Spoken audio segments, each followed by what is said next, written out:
Hi, and welcome to This Week in East Brunswick, the township's own information and events program. This week's show starts off with a visit to the village fair in the historic village of Oldbridge with Channel 8's arts reporter, Dolly Vasta. Carol Phillips, head of children's services at the library, gives a group of local first graders their first look at the wide world of library services. Next, our regular weekly features. In accordance with National Employ the Handicapped Week, Health Facts will feature Mary Freeman Corey from the Association for Retarded Citizens. On Paul Hansen's Money Tips, Systematic Investment, the 10% Solution. Township Consumer Advocate Adrian Eisner offers information on choosing a daycare center. And of course, we'll finish with our weekly Township Council Review. But first, a brief look at next week's Cable Channel 8 schedule. The week begins at 10 a.m. Monday with Look Great, Feel Great with Lenore Kulik. This week, aerobic exercises are combined with an interesting interview about blood pressure. Next at 10:30 on Target, Paula Durant's guest is Township Consumer Advocate Adrian Eisner. 7 p.m. Monday evening will be the East Brunswick versus Edison football game, taped Friday, October 10th. Join John Migliaro, Jimmy Allender, and Phil Hill for all the gridiron action. The game will also be shown Wednesday at 8:30. Tuesday at 7 p.m., it's Check It Out, produced by the Libraries of Middlesex. At 7:30, part 2 of John Migliaro's interview with Dr. Rob Gilbert, sports psychologist, on Sports Talk. Paul Hansen's You and Your Money at 8 p.m. features Frank Polino with some info to help you understand the new tax laws. And at 8:30 p.m. Tuesday, the first of Cable Channel 8's Township Council candidate profiles. Ken Chalhoub interviews Democrat Genevieve Hickey and Republican Joseph Hudak. Wednesday afternoon at 3, it's Stories from the Library with Carol Phillips. At 7:30, Spotlight on Education looks at bilingual education and English as a second language in our schools. And at 8 p.m., it's the arts. Thursday at 7 and 8 p.m., it's an all-new This Week in East Brunswick. And at 8:30 p.m., Council Candidate Profiles will feature Republican Bill Kirk and Democrat Jerry O'Connor. Our Saturday repeat schedule will be the same as always with the 1:30 p.m. edition of Council Candidate Profile with Democrat John Runyon and Republican Jack Sinagro. And as always, watch Channel 8 for the complete weekly Cable Channel 8 schedule. And a quick reminder to our viewers, This Week in East Brunswick will not be shown at 8 p.m. Thursday, October 9th, so that we can bring you a repeat of the Township Council Candidates Forum, taped and cablecast live from the library, Tuesday the 7th. And now let's join Dolly Vasta at the Village Fair. Hi, I'm Dolly Vasta for This Week in East Brunswick, and I'm down on Cosman Street covering the street fair, the 10th annual street fair. In fact, I have company this year. My granddaughter Jessie is with me. I figure it's never too young to start them off working.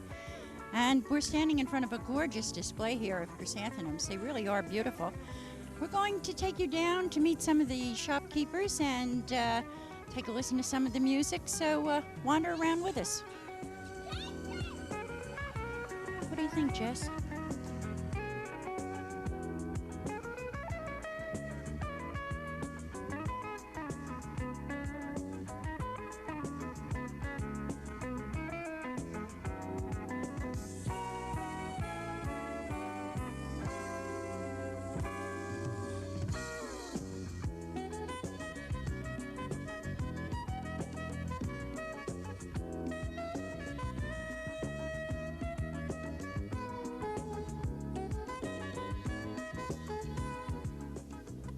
I'm in front of this display of beautiful stained glass ornaments. What is your name? Pamela Arnisi. Do you make these yourself? Yes, I make them, and most of them I do the designing myself. Some of them are patterns, other ones I do the designing. There are two particularly which appeal to me. I mean, they're all gorgeous. But if you turn around up there, one is the hanging plant, and the other one is the carousel. They're absolutely beautiful. In fact, I've never seen anything quite like that hanging plant. Did you design that one yourself? The fuchsia, that's a fuchsia plant, and I did not design that myself. That was a bought pattern, all right? And the carousel I did design myself. It started off as a small carousel horse, which I used to sell separately, Mm-hmm. and then it kind of grew and grew and grew until I wanted to do something like the San Francisco carousel. Mm-hmm. It has all different type of animals, so that's where I got the idea for the dragon and, you know, the unicorn Pegasus, more like a fantasy. How are things going? Are you selling? Yeah, I'm doing fine. Yeah, it's a nice atmosphere. That's why I like to come to the show. And it's nice with the people walking on the street. And I live in this town, so that's why I do this show. Were you sweating out kind of the weather today? Yes, exactly. And I decided to come and make a go of it, and it turned out very well. Well, I hope you sell everything you've got here. Certainly worth it. Take care.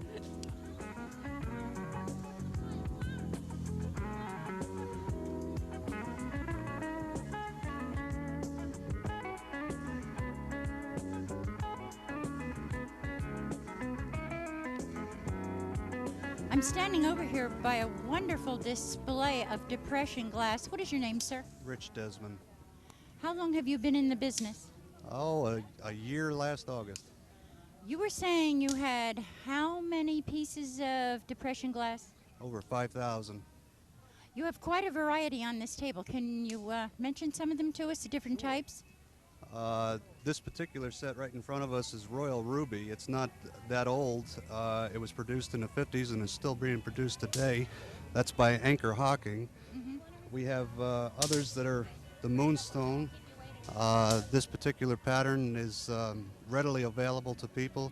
Comes in a multitude of pieces that you can collect. Pictures are always something desirable that people like to collect.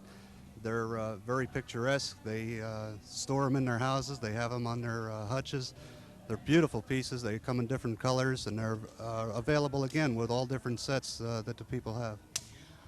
Depression glass has increased in value over the years. Do you have any reason why that is?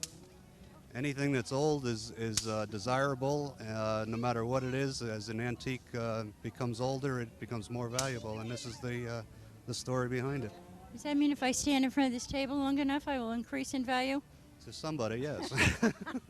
Wonderful. You also have a marvelous piece over there. We can't get a shot of it right at the moment, maybe later, of an aqua, and you said that was? Ultramarine. It's called Ultramarine Swirl. And the only other pattern that is available in that color is a Doric and Pansy. Most of your depression glass, the colors were duplicated by different glass companies, but that particular pattern wasn't. It was very hard to produce, as a matter of fact. It is gorgeous. Listen, good luck. I hope you sell it all out today. Take care.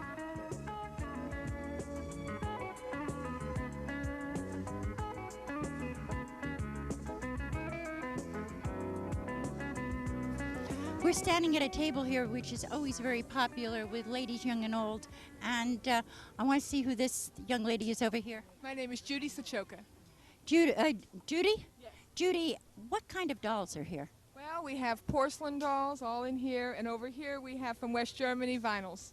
Many of them have human hair. They start at $15. They go all the way up to $50. You seem to be doing a very brisk business. Yeah, I'm really busy. I'm really busy. The dolls are beautiful, and girls love them from babies all the way up to grandmas. Thank you. Yes, I know I'm holding crybaby. Well, thank you very much.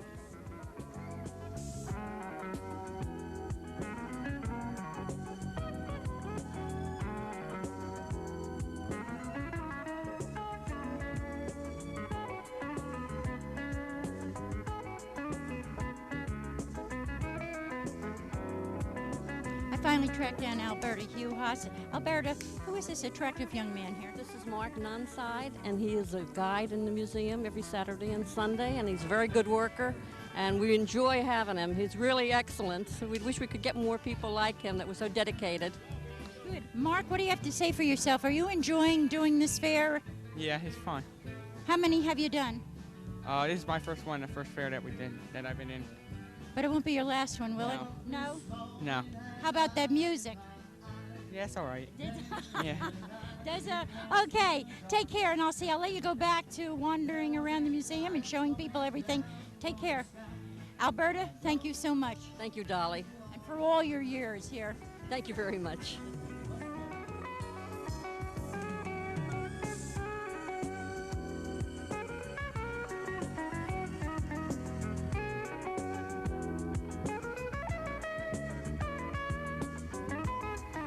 And what is your name? Catherine Freeman. Whereabouts are you from, Catherine? I'm in the Woodbridge area. Do you come here every year? No, this is my first year. What are all these little critters that we're seeing here? And they all have little Christmas packages with them. There's my copyright. They just got it, and it's called Cat's Mouse. Cat's mouse? Cat's mouse? Right. And they're for every occasion, holidays, birthdays, gambler mice, whatever, Christmas. I see. This is these have cards. This is a gambler mouse, and they're just kind of, you just sit them up there. Oh, I see. Copyright Catherine Freeman. They're marvelous. Thank you so much. Thank you. I finally rounded up one of the young ladies who is co-chairman of this marvelous fair, Betty Galgansky. Betty, were you worried about the weather? Oh yes, very much so, especially when it was still raining this morning at 6 a.m. That's true. I woke up about 7 and I went out and you could see just a little bit of glimmer of blue, and I thought, oh, they'll be on for the day. I was glad to see that happen, very glad, yes. This is its 10th year, right? This is a really big project to put together every year, isn't it? Yes, it is. For some reason, we just don't seem to keep it rolling. You lose a few vendors and you have to go out and get some more. It just doesn't seem to build, snowball like I had hoped it would. Well, maybe it will eventually. What are we standing in front of here? These are entries that will go into the scarecrow contest. People in the village make these out of straw, or these are made out of cloth, and then we have a contest. The first prize is $25, but they don't do it for that. They get a ribbon that's first, second, and third prize, and honorary mention. And they'd rather have the ribbon. They really would. Who else have you worked with this? I know you've worked with your mom and Alberta Uhas, and we had her here and we turned around and she disappeared because I think she's slightly camera shy today. But this scarecrow looks remarkably like John. Yes, yes, that's my dad. He doesn't want it to be, but it is. It does look just like him. Yes, my mother made them. She makes them herself. Well, Betty, listen, thanks so much for coming on today, and I hope everything goes just great. I can hear the music blasting in the background. To all of you out there, why, hey, you should be down here having yourselves a ball, and if I don't see you before, I'll see you next year. Take care.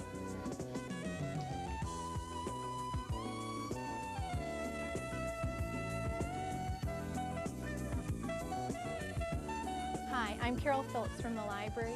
Earlier this morning we had 125 first graders from Froston Memorial School as part of our annual first grade orientation at the library.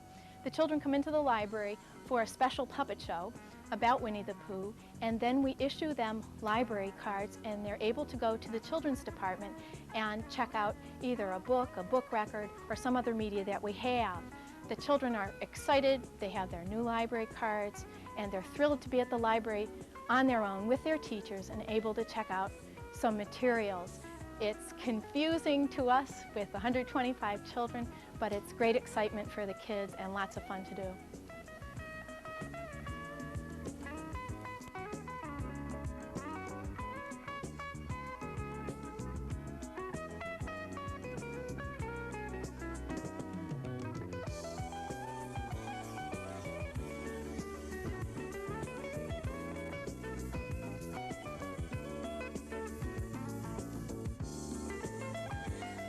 This week, Health Facts features Mary Freeman Corey, Public Information Coordinator for the Association for Retarded Citizens, Raritan Valley Unit.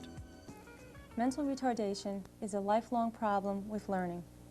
It signals not the inability to learn, but rather the ability to learn at a slower pace than those who are not developmentally disabled. Importantly, persons with mental retardation experience the same feelings, needs, and emotions experienced by their non-disabled counterparts. They actually are more alike than different from friends, neighbors, and relatives who do not have a developmental disability. As children, youngsters with mental retardation as a handicapping condition grow, develop, and learn. Like all children, they attend school programs, participate in sports and recreational activities, and spend time socializing with family and friends. Just as non-disabled children acquire new and different responsibilities and needs upon reaching adulthood, so it is with persons who are mentally retarded. This week is National Employ the Handicapped Week, and it's a time set aside for acknowledging the important and valuable contributions persons with disabilities can make in a job setting. Competitive employment for persons with mental retardation is a relatively new concept, coming of age as employers recognize this population as an untapped resource. With 3 out of every 100 persons in the United States mentally retarded, it's a labor force employers can't afford to ignore. And why should they? Persons with mental retardation want the chance to work, to utilize skills in productive jobs. They are punctual, motivated, and hardworking. While a mentally retarded employee benefits by securing a position in competitive employment, so does his or her employer benefit from the addition of a dedicated worker to the job. On-the-job training programs are available to offer guidance to employers who hire or who want to hire workers with mental retardation and other developmental disabilities. Within the past year alone, one such program, operated under Association for Retarded Citizens auspices, has successfully placed over 100 mentally retarded employees in positions where employers want to hire handicapped persons. It's a growing and vibrant partnership with universal benefits. National Employ the Handicapped Week provides the opportunity to celebrate the progress already seen in this arena and to look to the future when even more persons with mental retardation will be competitively employed and when more and more employers will realize the merits of hiring handicapped workers.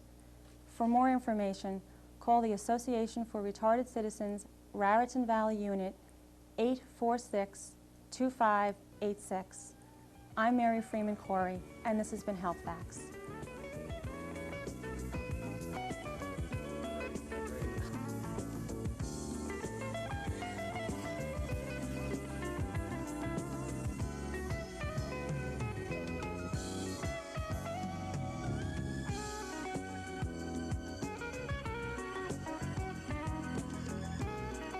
I'm Paul Hansen with this week's Money Tip.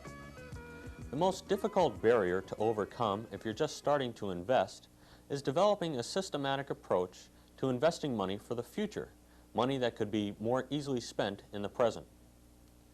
Most people simply procrastinate by making excuses about not having enough money to invest or promising to get started as soon as they get their bills paid off or their kids through school. There's no realistic excuse for not starting now, because you simply cannot succeed financially in America without a powerful investment program. A salary or retirement income alone will only get you through to the end of the month. The 10% solution strategy will help you overcome poor money management habits and allow you to start your investment program now, no matter where you are financially. Take the first 10% of all your net income you receive from payroll checks, retirement checks, or other income sources and deposit the money into your investment program.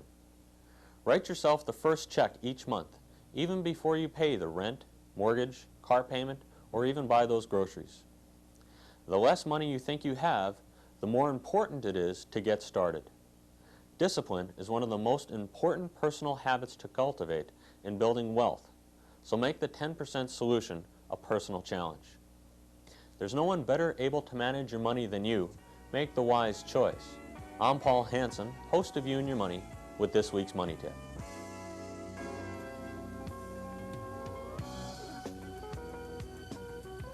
Hello, and welcome to Consumer Aware. I'm Adrienne Eisner, Director of the East Brunswick Consumer Affairs Office.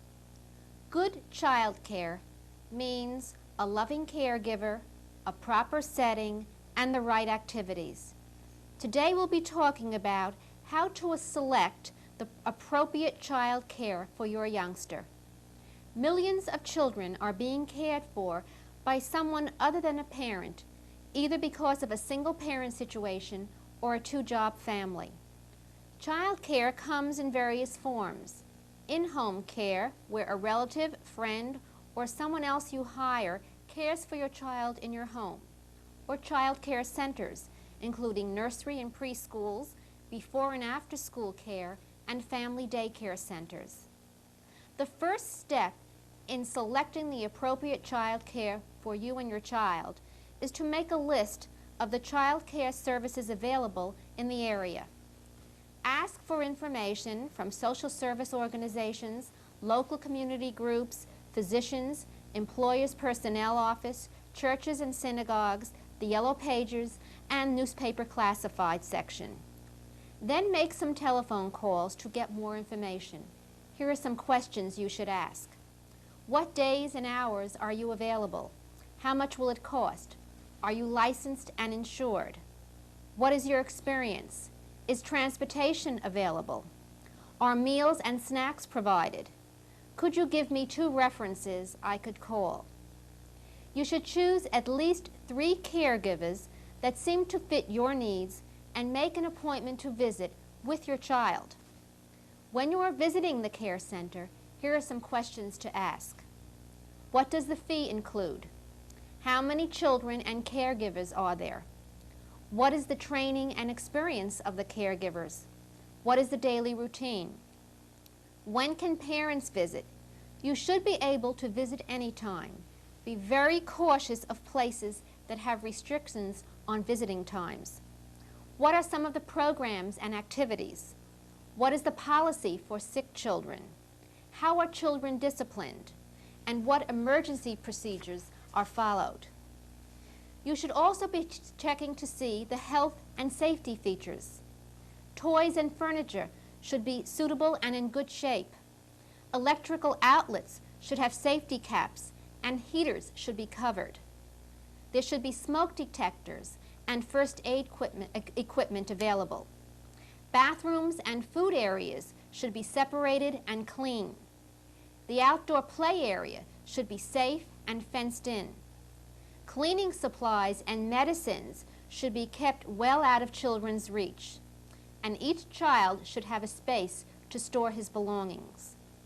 When you get down to making your decision, you will need to consider some important factors.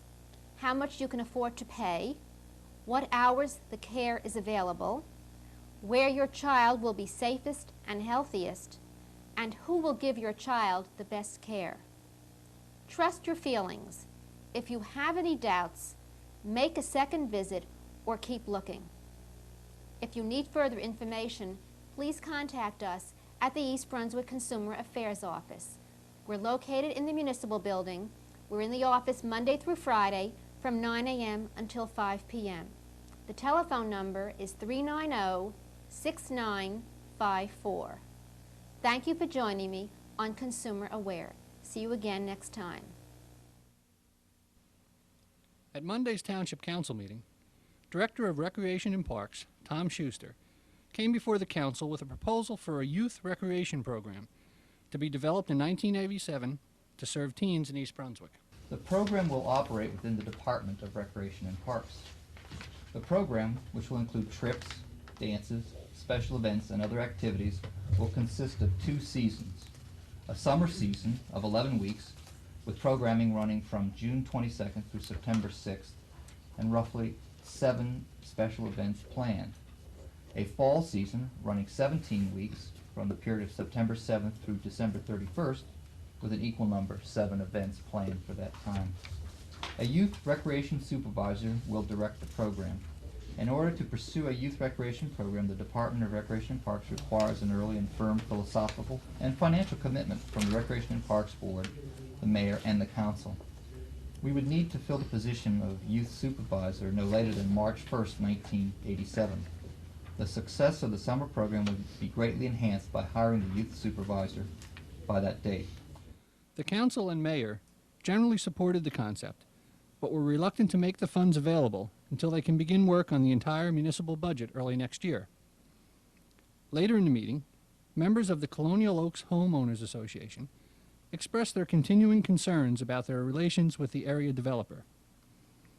Councilman Michael Baker outlined their problem. I was contacted a couple of weeks ago by some members of the boards of trustee who are here tonight, and the problem surrounds several issues. Primarily, there's a problem with landscaping improvements that haven't been done, dead trees, dead sod, incompleted items. There are also additional problems where the builder has been collecting homeowner association fees from the homeowners and expending them on things that he quite possibly should have been spending his own money on, involving lawn mowing. And then there's a third problem where the developer hasn't been too willing to make his books and accounts for the homeowners association open to the homeowners. A member of the Colonial Oaks group then explained that at a recent meeting, the developer had made an apparent turnaround. The council asked for further information from Township Finance Director L. Mason Neely and offered continuing help to residents until the builder has fulfilled all his obligations. That's it for this week. Thanks for watching.